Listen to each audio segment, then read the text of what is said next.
Amateurs learn something until they get it right. Professionals learn things until they can't get it wrong. That's two totally different things.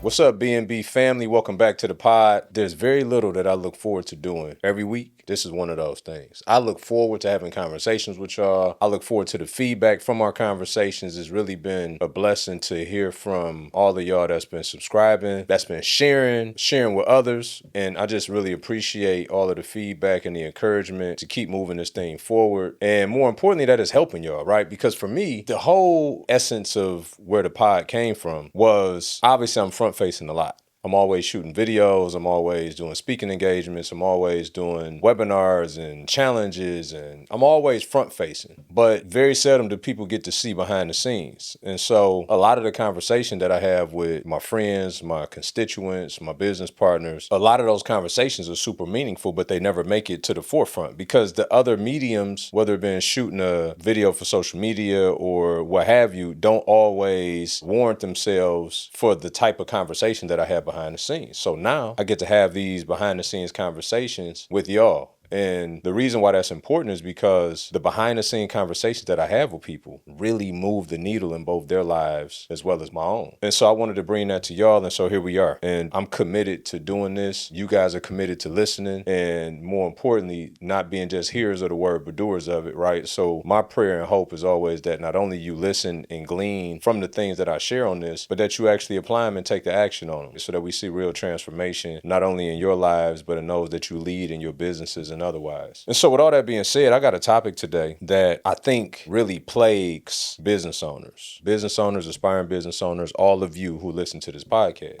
Hey, real quick, are you operating at a level 10 in your life? Do you want to? I'm talking about a level 10 in your finances, a level 10 in your health and wellness, a level 10 in your marriage and your family life. Like excelling in every single area that's important for you personally and as a business owner. Because if you anything like me, you probably figured out, unless you have every single important area of your life firing on all cylinders, you still don't have success. Like I've been rich and miserable. I've had seasons where my health was compromised, which made the money not so important all of a sudden. I had seasons where my marriage was challenged. The money ain't so important all of a sudden. But here's what I figured out though. There is a world that exists that you can have your faith, your fitness, your finance, your freedom, and your family life firing on all cylinders. And if you don't want to be like the status quo and live a life at a level 3 and be mediocre, then I got just a place for you. It's called Believers in Business. It's a phenomenal community with like-minded individuals who all seek a level 10 life. And in there, you're going to get the tools, the resources to be able to excel in every one of those aspects of your life and in your business, as well as get business coaching to help you to continue to persist and grow your business so that you can have not only the financial success as a 6- and 7-figure entrepreneur, but that you can have holistic success. If that's you, click the link. I promise I'm out your way. Get back to the episode. And because of this one thing, well, let me say it this way. I believe this one thing can fix everything in the sense of the 3 major problems that I see most, if not all, entrepreneurs struggle with at some point in time. Okay. And those 3 problems are this: procrastination, anxiety, and execution. Procrastination, anxiety, and execution. And I got one thing that I believe through my own practice can change everything for you if you adopt and adapt this in your life. So when you look at things that keep us from becoming our best self, and more importantly, keep us from achieving our goals in lieu of becoming our best self, I don't see nothing more chronic of a problem across the board than procrastination, anxiety, and execution. So let's first talk about why do we even experience these key elements in the hindrances that are holding us back. So procrastination, I believe, is derived from the fact that I'm procrastinating because I'm desiring an outcome that I don't desire. I'm thinking of an outcome that I don't desire. I'm procrastinating because I'm thinking of an outcome I don't desire. I'm procrastinating because I'm thinking of an outcome I don't desire. So as an example, writers may say I got writer's block. Writers don't have writer's block. What they have is this idea in their mind that the book ain't gonna sell if they write it this way, which is inhibiting them from writing it. So what happens is when we start to think of outcomes we don't desire, then it inhibits us from taking the action that we do desire. Think about it. If you knew every time you would do whatever activity that you will win and result of doing it, then you will always do it. The only reason why we procrastinate about doing it is because oftentimes we think about the outcome that we don't want to happen. So how do you fix that? Well, start thinking of the outcome you do want to have. and then take the action regardless. So is that tracking with y'all so far? Like, we got to start tricking ourselves, because here's the thing. The outcome that you don't desire that you're telling yourself is going to happen is a lie. The outcome that you do desire that you're telling yourself is going to happen is a lie. Both of them are a lie until the reality of them happens. So why continuously tell ourselves the bad thing instead of the good thing? Well, it's because most of us, based off of our wiring, our however we grew up, has wired us in such a way to probably expect negative outcomes more than positive ones. Because for many of us in our life, we probably were met with more adversity and challenges and trauma growing up that made us think things are not going to work out for us as opposed to things are going to work out for us. There's a very small percentage of the population that has always seemingly won in life. Right. And this ain't really a white black issue, to be honest with y'all. Like, this is truly a how you came up type of issue. And for those of us that had more challenges than victories seemingly growing up, then you would naturally lean into the fact that there's probably going to be something else that's not going to happen. Well, that's okay if you want to stay in that place. That's okay if you want to remain that person that have challenges more than wins. That's okay if you want to be plagued by your past instead of inspired by your future. But if you want to be inspired by your future, you're going to have to get to a point where you start reframing the pictures in your mind. You have to start telling yourself that you're actually going to have the positive outcome that you do desire versus the negative one that you don't. Which, by the way, that's just a bonus. That ain't even the thing that I'm going to tell you that's ultimately going to fix all three of these problems. But procrastination, if you start applying that, I guarantee you will start moving the needle more because you'll take action more. When you start thinking, dang, when I actually go out here and write this proposal, somebody going to say yes. When I finish this ebook, somebody gonna buy it. If you start telling yourself these things, you're going to accomplish more. Secondly, anxiety. A lot of the time we misdiagnose what anxiety is, and we call it fear. It ain't the fear of failure. It's the anxiety of failure. Fear is the representation of a clear and present danger. A dog is chasing me. I'm fearful because it could bite me. An alligator coming out of that water can bite me. A snake can do me bodily harm. That's fear. That's real fear. Anxiety, however, produces a very similar feeling, but it's not a clear and present danger. It's, again, a negative perceived outcome. So anxiety is the misuse of your imagination, similar to worry. Worry is just a misuse of imagination, right? So when you have an anxious thoughts, it's because you're thinking of all these different ways that it's not going to work out versus that it is. You got a speaking engagement, you're thinking about the fact that I'm gonna get up there, forget my words, and look stupid. I'm gonna get up there and nobody's gonna be entertained, I'm gonna look stupid. Yes or yes? That's what happens to us. So what do we have to do? Well, one of the things we have to do is we have to over-prepare. And that's going to be kind of the overarching answer as to how we're going to fix all three of these issues. But right now, specifically on the anxiety piece, is we got to over-prepare. So those things that give us anxious thoughts, if they are task-oriented, then we need to over-prepare for those tasks. Why? As long as we Colossians 3:23 that thing, as long as we do all our work as if we're doing it for the Lord, not for man's approval, then we know we control the input, God controlled the outcome. We control the input, God controlled the outcome. That's all we can do at the end of the day. So it's important that we over-prepare whenever possible. And then we have to trust in the fact that we did the preparation work, and we got to leave it all out there after that. Let the chips fall where they may. But a lot of what causes more anxiousness is the fact that we don't prepare well. See, amateurs learn something until they get it right. Professionals learn things until they can't get it wrong. That's two totally different things. So we got to get to a point where we become professional at everything we do, where we flip that thing frontward, backward, and make sure that it's a situation where we can't get it wrong. For instance, I was in Vegas speaking at my man Mike Zuber's event earlier this year, almost last year. Nah, it's crazy. We're at the end of the year. So I had an hour-long piece at this real estate event, right? But the first 15 minutes of it was designed so that you could kind of do whatever. So he gave every speaker like what he desired for them to talk about. My specialty at that time, remote investing, but he also wanted me to do mindset work, right? Because I'm very big on personal development, level 10 lifestyle. So I go out there and I got this 15-minute piece. Maybe it's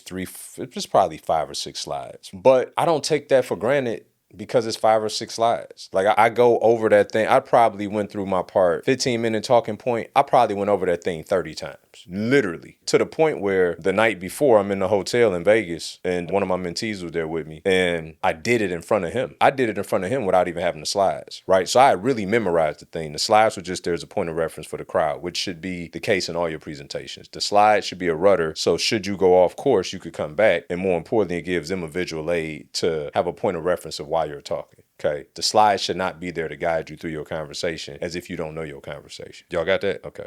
That's a major key. But in saying that, I get up there, and of course, I'm like the third speaker that morning. I get up there, as soon as he hand me the PowerPoint thing that you use to run the slides. This got to be the most sensitive button I've ever touched in my life. So every time I hit the button, it either skip forward like 3 slides, and then when I hit it back, it go to the end of my presentation. It was bizarre. So I'm up there maneuvering with it, but guess what I never did though? Take a while, guess what I never did? I never panicked. There was no need to, because that's why you over prepare. You see what I'm saying? That's why you over prepare. So I'm up there and I get to going back and forth with it, but I'm also entertaining the crowd while I'm doing it, because since I'm not panicking, I'm actually having an audible, indirect conversation with them while I'm surfing to figure out and get my footing with the slide. I had to figure out my touch, like the delicate touch that I needed and what it was going to do and all of that. And then I figured it out. And it even happened once or twice more throughout the rest of my presentation. But again, it didn't rattle me though, because I over prepared. Now, what's interesting about that, can I just be completely honest with y'all? I remember about 15 minutes before it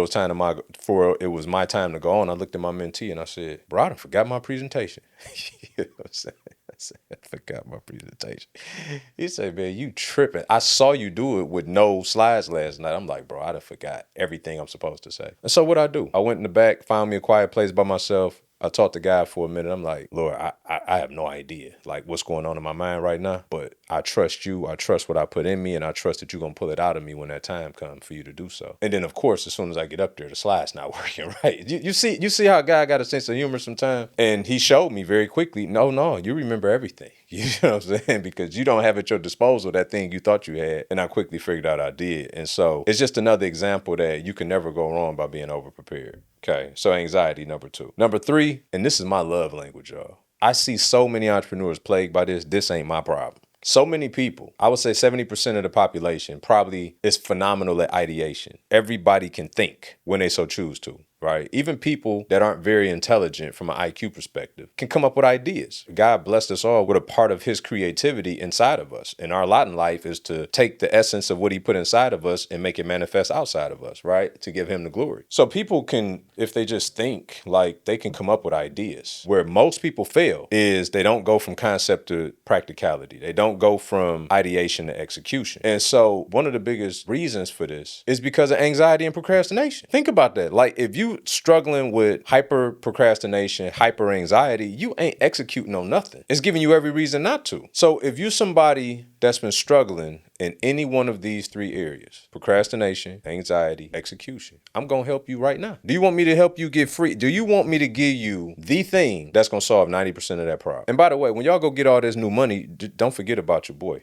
Okay, because just remember where this came from. Give me some credit, send this to a friend, drop a comment or a cash app. Those both will be applicable, okay? But here's the thing, and y'all probably ain't gonna like this, but this the answer. You have to learn to institutionalize yourself for yourself. You have to learn to institutionalize yourself for yourself. See, you've been letting everybody institutionalize you your whole life. From adolescence, going to grade school, to then for some of you that went to secondary education, right? You went and got a college degree. For some of you that work or have worked in corporate America, when they tell you what time to be at work, what time to go to lunch, what time to be in your meetings. And then you become an entrepreneur. You become a business owner. And you fail to realize that freedom ain't free. You fail to realize it's just as much as it was important for them to tell you when your classes were scheduled so that you would be there and stay on a consistent rhythm and cadence to your life, that you need that same thing as a business owner entrepreneur. That when you were working in corporate America, that they had you on specific meetings and timelines and time structure to get the maximum output from you day in and day out. But you forgot that for yourself. You thought when you left the confines of school and work, then all of a sudden it's YOLO. You just get up every day and, ask me how I know. I tried it. I hadn't until y'all know I'm gonna keep it funky with you, until probably 4 months ago. I ain't used an alarm clock since I left corporate America, right? In February 2019. Why? Because I thought the same things as y'all. Now, I'm not saying that if I have something specific that I need to be up for. I'm just saying as a general consensus, like I get up when I get up. And then normally my first meeting doesn't start until 11 o'clock. So I got a lot of margin in the morning to go do my thing, spend time with the Lord, go to the gym, all the rest of it. But at the very same time, guess what problem I start having? Anxiety, procrastination. And I'm like, why is this happening? Why is this happening? Why does my day tend to drift? I got my non-negotiables that gotta happen. And of course, I got meetings and sales calls and things on my calendar, but I'm like, but why my day just feel like it drift all day? Why do I feel like I work literally from like 11 to 11? You know what I'm saying? And work being relative, right? Let me not go overboard with this. But the point is, like, I'm still doing some element of work. Like, why is that? It was because I needed to go back to where it all started. And I needed to understand that although I don't want to be in an environment, there are things that we can extract as success models from an environment. Did y'all hear what I just said? Although I don't want to be in an environment, there are things and success models that I can extract from that environment. And let's call it what it is. College is big business. It's far less about education as it is more about a money printing machine they've developed in this thing called college, right? Big corporate America. I worked for a multi-billion-dollar company before I left corporate America. They figured a thing or two out. So it's like, because we can despise the environments that we were once trapped in so much, we can forget to extract the things from them that we need so much. It's a framework. And so you probably like, well, okay, I get that. But what does that have to do with procrastination, anxiety, and execution? I'm glad you asked. This is what it has to do with. The more that you can schedule on your calendar, and I don't mean just your meetings, I don't mean just your sales calls. I'm talking about, how are you ever going to get that ebook done if you don't have a time block on your calendar? That's your ideation time. That's your execution time. That's your project time. That should be a daily meeting with yourself, or whatever your interval is. Some of y'all still doing the shuffle where you working full time and you building your business. I get that, right? I was once in that same position. You just got to figure it out. You have to schedule non-negotiable time for you to execute. Now watch the beautiful thing that happens when you do that. In addition to the anxious thoughts behind thinking of outcomes that we don't desire, the other thing that also compounds anxiousness is looking at the totality of all of what we got to do instead of the piece of what we got to do now. So we get stuck looking at the big picture of all we got to do versus the piece that we need to do now. So when you start looking at your life rather than look at the entire brick wall that you got to build and only focus on the next brick, well, that's a lot more palatable and digestible. And you find yourself now not having all these anxious thoughts, because I'm not focused on the fact that it's going to take me a whole month to write this book. I'm focused on the fact that on Tuesday from 12 to 1 o'clock is the time that I put pen to that paper. So now my only focus is what I do from 12 to 1. It's not what I got to do over the next 30 days with this book. Because if I keep laying an amazing brick from 12 to 1 every day, I'm going to look up and I'm going to have this beautiful wall. You got to stop focusing on the wall. And the only way you do that is if you start to incrementally digest the pieces that need to be consumed. What'll also happen is when you have less anxious thoughts, then it will cause you to procrastinate less as well. Why? Because if I got to think about the fact that I got to write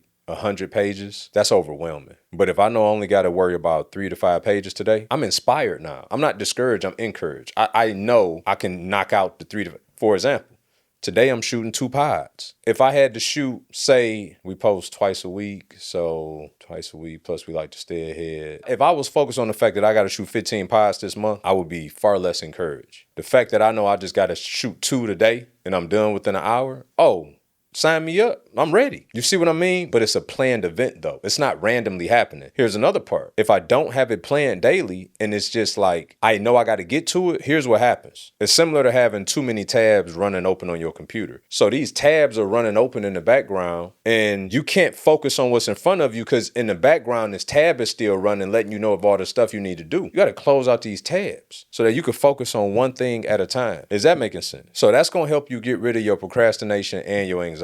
It's going to help you get clarity. It's going to help you get concise, and it's going to help you get convicted about the things that you need to do. And then guess what's going to happen? In result of that, your execution is going to thank you. Your execution want to come give you a big hug and be like, man, I appreciate you. Because now I'm getting all this stuff accomplished that before it was taking me a month to open the book up. It's been taking me 2-3 weeks to make that difficult phone call. I've been said I was going to launch this thing, but I've been so worried about who, what, when, why, and where, I still ain't did it. Your execution going to be like, I appreciate you. And guess what's going to happen as a result of that? Forget the fact that you're going to start making more money. I know everybody want to do that. But you're going to start feeling better about yourself. You're going to start reaching a higher level of self. Because here's what happens. Every time procrastination and anxiety get the best of us, although we may have grown callous and immune to it to some degree, it don't make us feel good. Let's be honest. We feel unaccomplished. We feel less than. So as you start to make a habit of keeping your word to yourself, of making a habit of being an executor, oh, you're going to outpace 90% of the folks out there because everybody is plagued by these things. And many aren't even taking the time to listen to such a pod or be a part of the Believers in Business community where you're trying to live a level 10 life. Many people aren't doing those things to even, one, be aware, secondly, diagnose, and then third, fix. They're not doing those things. This is why I love having these conversations, because I've seen the impact that it's had for myself and my clients, and now you're about to get to see the same for yourself. Procrastination, anxiety, execution